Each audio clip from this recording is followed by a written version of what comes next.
Olá, bom dia, meus queridos amigos, que a graça de Jesus, o amor de Deus o Pai e a comunhão maravilhosa do Espírito Santo se faça presente na minha e na sua vida, amém? Hoje, mais um dia que Deus nos dá desta linda e extraordinária semana, não é? Teremos lutas, teremos desafios, teremos provas, mas também, com a graça de Deus, teremos vitórias também em Cristo Jesus. E é isto que nos interessa e é isto que o céu está disposto a nos dar, né? E que Deus nos dê uma feliz e abençoada semana na presença e companhia da Trindade, Deus Pai, Deus Filho e Deus Espírito Santo. Hoje, mais uma história de um personagem que, por muito pouco, quase ele perdeu a salvação. Mas pela misericórdia de Deus, Deus o resgatou e o colocou a salvo, né? Claro, a gente vai saber, né, o que aconteceu com ele, mas também veremos o desfecho dele também, né, futuro.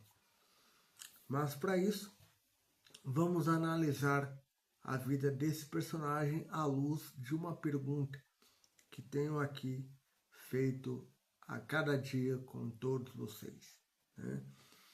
Mateus capítulo 27, verso 22.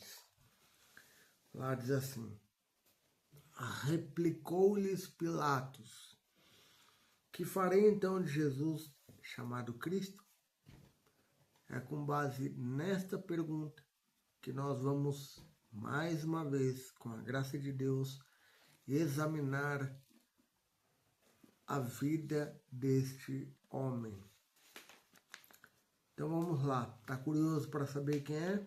Quem é que vamos examinar no dia de hoje? Então abra sua Bíblia e aí então terminará a sua curiosidade. Juízes capítulo 13. Juízes capítulo 13. Juízes capítulo 13 até o capítulo 16 conta a linda história de Sansão, né? Sansão, ele nasceu para cumprir uma missão que Deus tinha para ele aqui, né? Aqui estamos vivendo o período dos juízes, né? E por viver um período dos juízes, nesse período, até a monarquia com Saul, houve um bom tempinho aí do período dos juízes. E, lamentavelmente, o período dos juízes é registrado desta forma. Juízes capítulo 21, verso 25. Naqueles dias não havia rei em Israel. Cada um fazia o que achava mais reto. Esse era o período dos juízes. Ou seja, cada um fazia o que dava na telha. Esse era o pensamento da tribo, né, do país, né, da tribo de Israel, do país, né? E com isso, Sansão, Débora e vários outros juízes tentaram alinhar Israel com a vontade de Deus, né? Já que cada um fazia o que dava na telha. Nesse período, eles estavam em franca desunião nacional, né? Ou seja, cada um fazia e agia conforme queria, podia, gostando ou não, cada um fazia o que lhe apetecia, né? No bom e velho português, né? E aí, então, diante desse cenário é que nasce Sansão, né? Sansão, ele nasce já com um objetivo, né? Libertar Israel das mãos dos filisteus, né? Das mãos dos filisteus. E para cumprir esse propósito, Deus especifica algumas coisas que ele devia cumprir ao longo da sua vida, né? No verso 5, no verso 4 e 5 de Juízes 13, nos é dito que agora, pois, guarda-te, não bebas vinho ou bebida forte, nem comas coisa imunda, porque eis que tu conceberás e darás à luz um filho, sobre cuja cabeça não passará navalha, porquanto o menino será nazireu, consagrado a Deus desde o ventre de sua mãe, e ele começará a livrar a Israel do poder dos filisteus. Então aqui o anjo fala para a mulher de Manoá, né, que não só que o filho não bebesse bebida forte ou comesse coisa imunda, mas primeiramente a mãe, né, já desde o período gestacional, né, ela deveria se guardar de ingerir essas coisas, né? Então aí nós vemos o cuidado de Deus, né, desde o ventre da mãe, né, para com Sansão, né? E aí o verso termina dizendo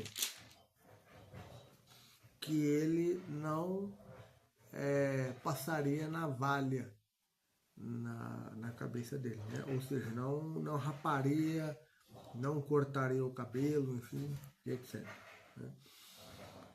Ou seja, ele devia cumprir com a lei do nazireado, né? Em Números capítulo 6, né? Então, em Números capítulo 6, ele deveria cumprir com a lei que foi deixada por Deus naquele momento, né? Então, todo nazireu,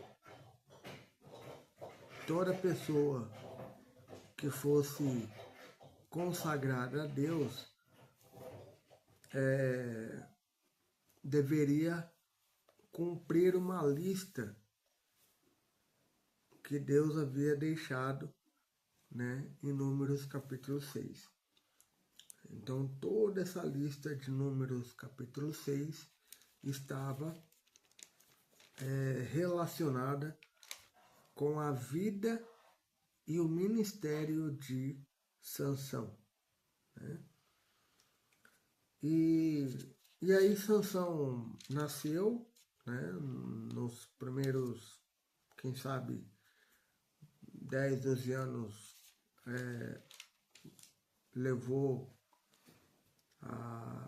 a efeito essa lei, né? A Bíblia também não expõe muito em detalhes a respeito da infância de Sansão, né?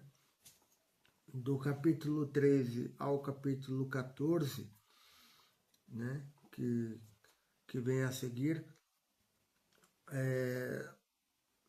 cronologicamente nós entendemos que houve um período aí muito grande, né? Porque no capítulo 13 já fala do nascimento, da lei que a mãe deveria cumprir para com o filho, né? Que fora consagrado a Deus. E no capítulo 14 relata o casamento de Sansão. Então, logicamente, do capítulo 13 ao 14, muito possivelmente, e seguramente, uns 20, 30 anos de diferença, né, entre o 13 e o 14. Né? Então, mas durante a primeira idade ali, vamos colocar assim, Sansão ele se manteve, né, obedecendo a Deus por intermédio de sua mãe, né, e ali então ele pôde perceber os resultados de uma educação cristã, né, e perceber o quão relevante era o propósito de Deus na vida dele. Mas o tempo passou, o casamento chegou, né, o primeiro casamento de Sansão. Né, e temos aqui algumas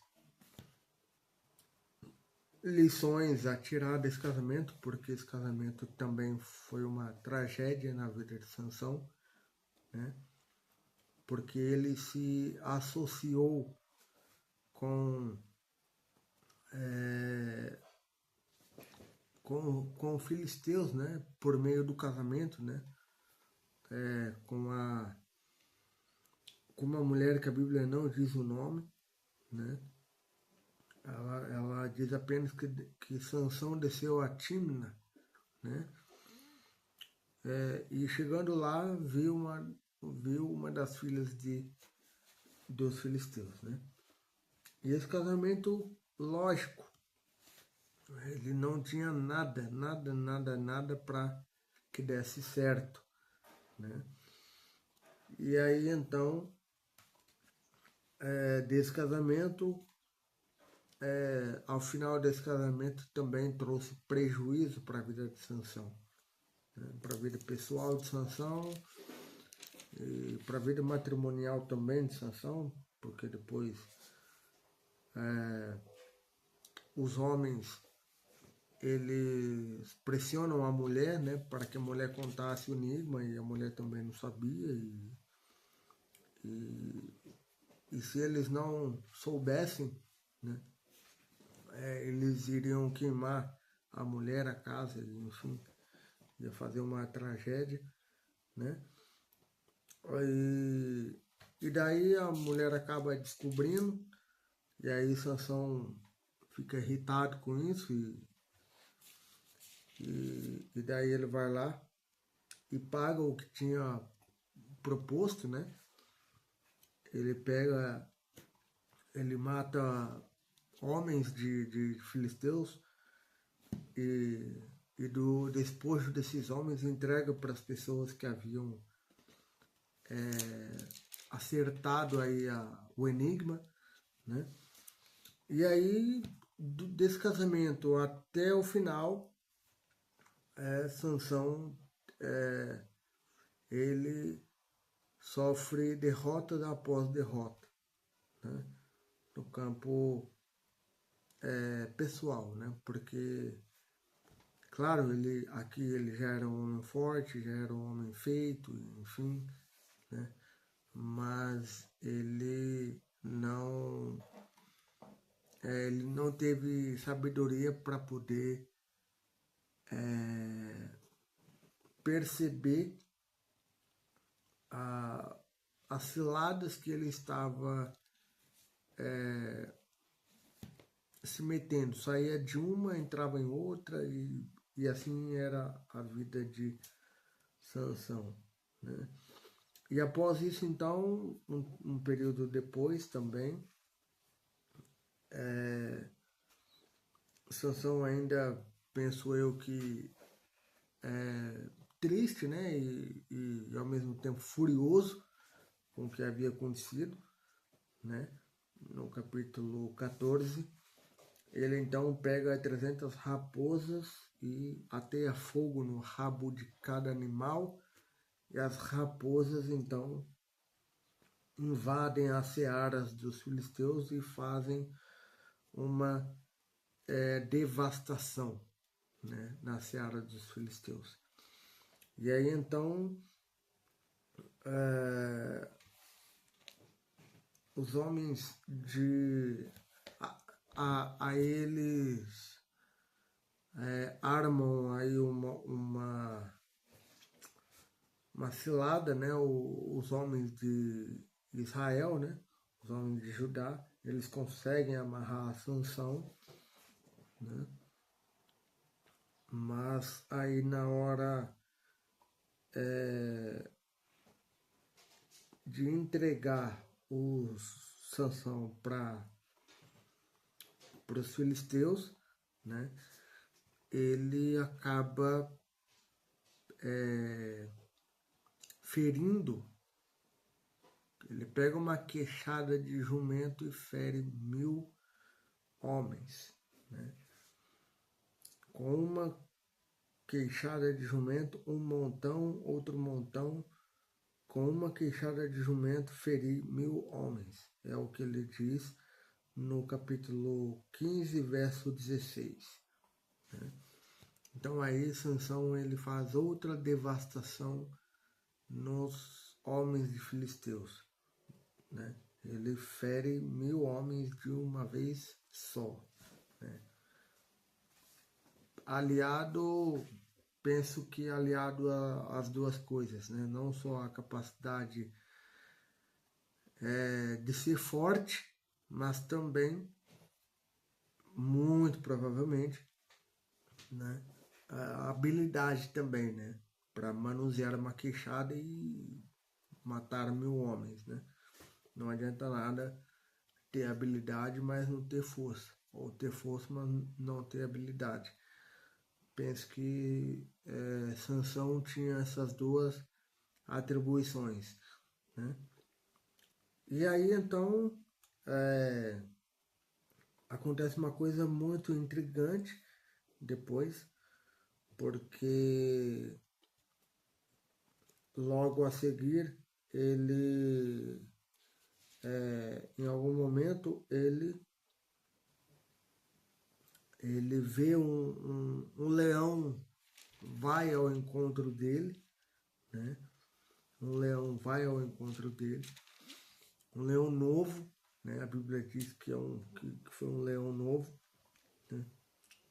E esse leão vai ao encontro dele e o Senhor se apossa de Sansão. Sansão então despedaça o leão vivo inteiro, né? Um leão novo, né? Despedaça o leão e segue viagem. Quando ele volta, ele pelo mesmo lugar, né, que encontrou o leão anteriormente, ele volta e vê ali abelhas fazendo mel, né, já com o animal morto, né. E uma das leis do nazireado é que a pessoa não poderia tocar em cadáver morto. Essa era uma das leis, né? De várias leis que eles possuíam, essa era uma das leis que o nazireu, aquele que foi consagrado a Deus, não poderia mexer, tocar em animal morto, né? E Sansão quebra essa lei, né? Como havia quebrado várias outras leis também, né? E por último aqui, capítulo 16, diz respeito aí a Sansão. Ele vai a Gaza, né? Aí, e lá outra vez ele acaba se apaixonando, né? Ficando, ele, ele, ele se agrada, né? Eu vou usar o termo aqui, que ele fala para a mãe, né? No primeiro casamento ele fala que a mulher de Tímna, ele se agradou da mulher de Tímna, né? Em Juízes 14, né? Já em Juízes 16 eu uso também a mesma expressão, né? Embora a Bíblia não coloque, mas o sentido é o mesmo. Ele se agrada de Dalila, né? Da prostituta, né? Permanece uma noite ali com ela, né? E não sei como que isso aconteceu, né? Mas os habitantes daquele lugar ficaram sabendo, né? Digo, não sei porque aconteceu, porque exatamente Sansão foi à noite, né? À noite, deve ter entrado quieto, ninguém, não sei, né? De repente, algum um ou outro poderia estar sabendo, um ou outro conhecia, enfim. Penso eu que pode ter sido assim, né? Que alguém viu e acabou espalhando, né? A Bíblia não dá muito detalhe também quanto a isso, né? Se alguém viu, enfim, né? Ou se de repente viu já no final, né? Quando ele arrebenta com o portão da cidade, e, enfim, a Bíblia não dá esse detalhe, né? Mas foi dito, era do conhecimento de todos ali, que Sansão estava na cidade, né? E aí então ele permanece uma noite, enfim, tal, e no raiar do dia, né? Aliás, o plano era esse mesmo, né? No raiar do dia, os homens de Gaza, né, iriam capturar Sansão. Esse era o plano, né? Mas não se sabe, a Bíblia não dá esse detalhe, né, de que hora Sansão foi a Gaza, enfim, não sabemos. O que a Bíblia nos revela é que à meia-noite Sansão saiu de Gaza, né? Isso a Bíblia afirma com toda a propriedade, né? À meia-noite, então, Sansão saiu de Gaza. Ele vai até o início da cidade, né? Até os portões da cidade, arranca-os do chão, né? E então ele vai para até Hebron com os portões nas costas, né? Alguns estudiosos dizem que ele teria andado por volta de, no máximo, 50 quilômetros, né? Imagina aí a força desse cara, né? Para andar 50 quilômetros e não só, né? Carregando aí os portões da cidade, que no mínimo 500 quilos era o peso, no mínimo, né? No mínimo. Eu estou colocando por baixo, né? Depende muito da altura do portão, da largura, enfim, né? Do peso, do material que é feito, se é ferro, aço, algum outro metal, bronze, né? Depende muito do material que é feito e depende muito da largura, da altura, né? E tudo isso, então, ele arranca os portões da cidade e vai até Hebron, no máximo aí 50 quilômetros. Pelo menos é o que dizem alguns estudiosos, né? De 30 a 50 quilômetros, né? E aí, então, numa outra oportunidade, né? Sansão retorna a Gaza, né? E ali ele se agrada de Dalila e todas essas coisas e por aí vai, né? Papo vem, papo vai, né? Como nós dizemos. E aí então Dalila começa a fazer a investida tal qual a primeira mulher de Sansão, né? A primeira mulher de Sansão fez a investida nele com relação ao enigma, né? Ao enigma do comedor saiu comida e do forte saiu doçura. E durante 3 dias eles não puderam revelar esse enigma, né? Tá lá no capítulo 14, verso 14, está esse enigma.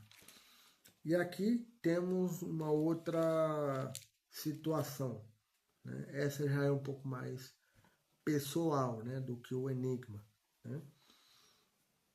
Porque já tem a ver com a pessoalidade de Sansão, né? Ou seja, o porquê que ele tinha esses cabelos longos, e porquê de certas regras, o porquê de certas leis que ele deveria cumprir, né? E que até aquele momento já havia quebrado pelo menos 3, né? Tocar em morto, possivelmente com esse contato com os filisteus, né?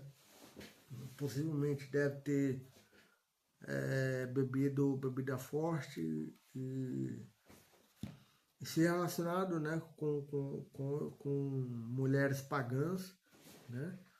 Fora do círculo de Israel, né? Até essa foi uma preocupação dos pais, né? Porventura não há aqui em Israel uma mulher que te agrade aos olhos, né? Essa foi uma indagação importante feita pelos pais de Sansão, né? E aqui então Sansão ele começa a dar de início, né? Inicialmente ele começa a escapar da sutileza, né, de Dalila, né, não querendo revelar ali o que acontecia com ele propriamente, mas conforme os dias foram passando e as coisas vão acontecendo, num determinado dia ele revela aí o que acontece com Sansão, né? E aí então, depois disso, vem a morte de Sansão, né? E aí, na vida de Sansão, ele matou 1000 e pouquinhas pessoas, né? Num dia, matou 1000 homens, né? Com uma queixada de jumento. No enigma, provavelmente deve ter matado uns 30, 40 para poder arrancar os despojos, que era o que estava sendo pedido, né? Para quem revelasse o enigma. Então não foi muito, né? Então quando a Bíblia afirma que Sansão matou mais na morte do que em vida, isso não só verdade, mas isto também chama-nos a atenção, né?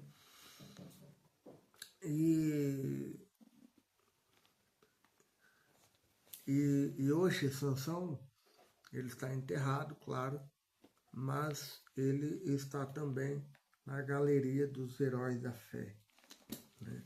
Esse é o ponto que eu queria chegar para vocês, né? Aqui, capítulo 11, verso 32 de Hebreus, capítulo 11, verso 32 de Hebreus, né? Aqui Paulo faz uma pergunta, né? E que mais direi?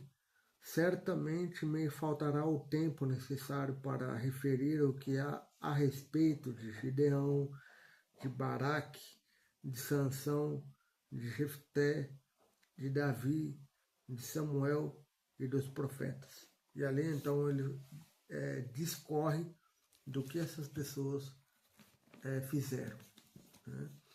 Então, ou seja, apesar dos fracassos de Sansão e aplicando para nós hoje, né? Apesar de nossos fracassos, de nossas fraquezas, de nossas debilidades, Deus nos ama e Deus põe a sua misericórdia atuando em cada um de nós, né? E isso é o que deve se destacar da história de Sansão, né? Então, da história de Sansão, nós podemos tirar muitas lições, né? Cuidado com relacionamentos, né, que não pertençam aí à sua fé, que não sejam do mesmo princípio que você, né? Então é um cuidado muito importante com quem devemos nos associar, né? Amizades, relacionamentos, ainda mais forem conjugais, né? Aí é muito complicado, né? Porque um pensa A e o outro pensa B, né? Como foi o caso de Sansão, né? Teve um casamento, digamos assim, né? Penso eu que de modo oficial teve um, né? Mas quando casou não não teve não teve continuidade, né? Porque ele colocou muitas outras coisas em xeque, né? E quando são colocadas muitas outras coisas em xeque, acaba o casamento sendo insustentável, né? Então esse é o que podemos aprender da vida de Sansão, né? É claro que ele foi importante para Israel, né? Ele conseguiu libertar Israel, né? É claro que Deus tinha um outro plano para ele, não necessariamente esse que ele escolheu, né? Porque Deus respeita o livre-arbítrio de cada ser humano, né? E esse foi o livre-arbítrio de Deus, né? Ou seja, qual foi o livre-arbítrio de Deus? Juízes capítulo 13. Ali está o livre-arbítrio de Deus. Seguir as orientações do nazireado, dadas pelo anjo a Manoá e a sua mulher, né? E estas leis, estes preceitos, deveriam ser passados a Sansão, como de fato foi, e ele deveria praticar essas orientações ao longo de sua vida. Este era o livre-arbítrio de Deus, né? Mas Sansão teve um outro livre-arbítrio, né? A partir do capítulo 14. Outra história é desenrolada diferentemente da que o Senhor tinha proposto para ele, né? Mas, como eu disse, Deus, em sua infinita graça e misericórdia, ele sabe até que ponto podemos ir, né? E não somente isso, mas até que ponto ele pode nos chamar a conversão, né? E graças a Deus que antes, um pouco do final da vida de Sansão, ele reconheceu que andou longe demais, mas que ainda era possível retornar, né? Graças ao Espírito Santo atuando na vida dele, né? E assim é conosco também, né? Quantas vezes saímos dos caminhos de Deus e por algumas circunstâncias da vida, Deus percebe que está chegando o momento final e Ele misericordiosamente oferece a sua graça, né? Nos dando a possibilidade, nos dando condições de retornar aos seus caminhos, né? E para finalizar, é claro que você e eu temos sede e fome, né? E como eu tenho dito, se nós dois, ou se nós e mais 34 inscritos aqui no canal, né? Então, se eu e mais 34 pessoas temos sede e temos fome, é claro e óbvio que Jesus tem água e pão, né? E se Jesus tem água e pão, ele pode muito bem nos saciar, ok? Então, que Deus te abençoe nesse dia, que Ele te sacie de sua sede, de sua fome, e que todos nós tenhamos a vida eterna em Cristo Jesus. Um forte abraço e até amanhã.